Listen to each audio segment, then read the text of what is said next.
کبھی آپ نے سوچا ہے کہ انسان کی اصل طاقت کس چیز میں ہے؟ کیا وہ جوانی کی توانائی ہے، دولت کا انبار ہے، یا وہ کبھی نہ ہارنے والا حوصلہ ہے جو طوفانوں کے سامنے چٹان بن کر کھڑا ہو جاتا ہے؟ جب دنیا ہمیں گرا دے، جب ہر طرف ناکامی اندھیرے پھیلانے لگے، جب سب لوگ یہ کہہ دیں کہ اب تم سے کچھ نہیں ہو سکتا، تو اس وقت انسان کا اندرونی انسان کیا کہتا ہے؟ آج میں آپ کو لے کر چلتا ہوں سمندر کی ان لہروں کے درمیان جہاں ایک بوڑھا مچھیرا اکیلا دنیا کی سب سے بڑی جنگ لڑ رہا ہے۔ ایک ایسی جنگ جو شکست اور فتح کے درمیان کی لکیر نہیں ہے، بلکہ انسان کے عزم کی لازوال داستان ہے۔ آج ہم بات کرنے والے ہیں دنیا کے ادب کے آسمان کے ایک ایسے روشن ستارے کی جسے پڑھ کر روح بیدار ہو جاتی ہے۔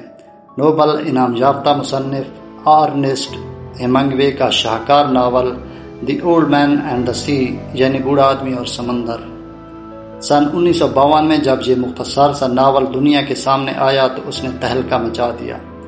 اس کتاب نے اپنے مصنف ارنسٹ ہیمنگوے کو دنیا کا سب سے بڑا ادبی اعزاز یعنی نوبل انعام دلوانے میں اہم ترین کردار ادا کیا۔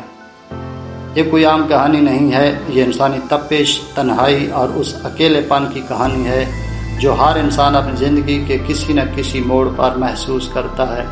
اردو دان طبقہ اور ادب سے محبت کرنے والے اس کتاب کے گہرے فلسفے سے بخوبی واقف ہیں۔ آئیے دیکھتے ہیں کہ اس کتاب کے اندر سمندر کی تہوں میں کیا راز چھپے ہیں۔ اس کہانی کا مرکزی کردار ہے سانٹیاگو، ایک بوڑھا کیوبن مچھیرا جس کے چہرے پر زندگی کی سختیوں نے چھریاں ڈال دی ہیں۔ آنکھیں سمندر کی طرح نیلی اور پر امید ہیں، لیکن جسم تھکا ہوا ہے۔ حال یہ ہے کہ پچھلے 84 دنوں سے سانٹیاگو کے ہاتھ ایک مچھلی بھی نہیں آئی۔ لوگ اسے بدقسمت کہنے لگے ہیں۔ اس کا چھوٹا سا ساتھی اور شاگرد ایک لڑکا جس کا نام مانولین ہے، اس بوڑھے سے بے پناہ محبت کرتا ہے، لیکن لڑکے کے والدین نے اسے بوڑھے کے ساتھ جانے سے منع کر دیا ہے کیونکہ وہ اسے اب بدقسمت سمجھتے ہیں۔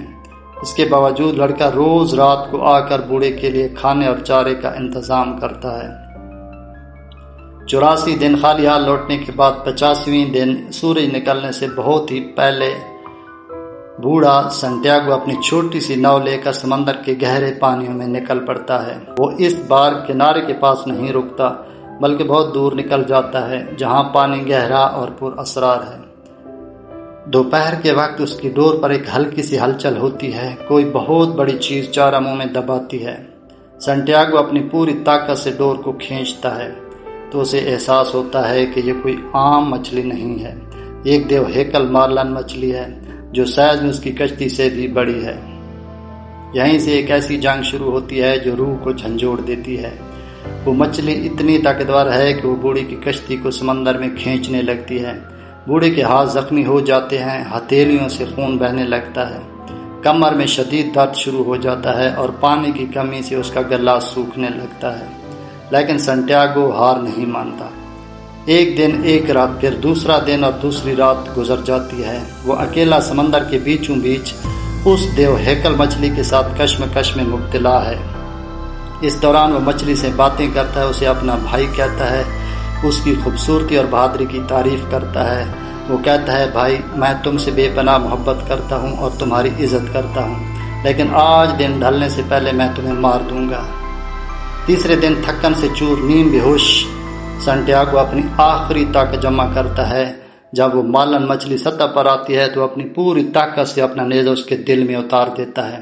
مچھلی پانی کو سرخ کرتی ہوئی دم توڑ دیتی ہے۔ بوڑھا فتح مند ہو چکا ہوتا ہے، مگر کہانی یہاں ختم نہیں ہوتی۔